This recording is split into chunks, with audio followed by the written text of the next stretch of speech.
Jean-Pierre Blackburn is the Minister of the Government of Canada, allegedly a Conservative, whose job it is to collect more taxes.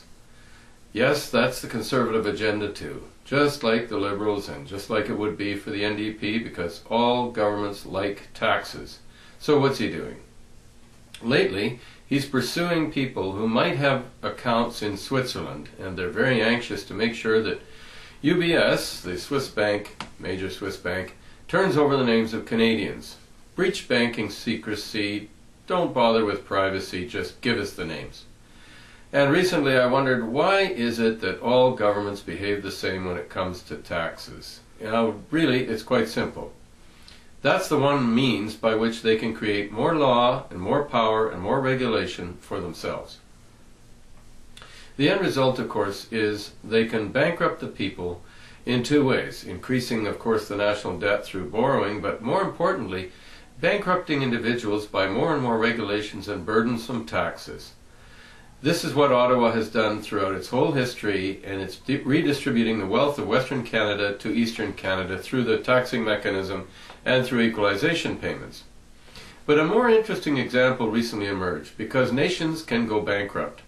Iceland is bankrupt, and their elite, their politicians, doesn't matter what stripe, have indebted them to foreign loaners, foreign creditors, people that loan money to the banks, or the government rather, of Iceland, and actually to the banks of Iceland.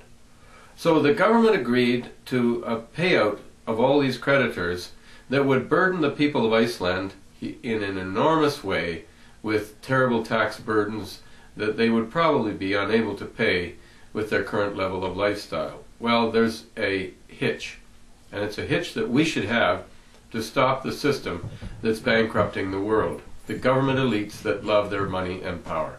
The system is called referendum, initiative, and recall, and the referendum will be on whether the Swiss parliaments basically surrender of their population like a bunch of trained slaves, whether that will be allowed. And guess who gets to vote? The slaves. And the slaves are not going to vote for slavery for themselves. And so the government who created all these debts may end up being the ones with egg on their face, because a referendum is necessary for the approval of the payout package that the government agreed to impose by law. That's why Western Canada needs independence, for a number of reasons, but particularly so we can have referendum, initiative, and recall as a constitutional right to check the power of politicians, no matter what party. And of course, all the other things that go with the corruption of Canada, the unelected, unequal Senate, all of it, will all change. But the most important thing is the referendum for independence that will begin the process of a new form of government where people will have the power. Free the West, that's what I've always said. That's what I'm saying now.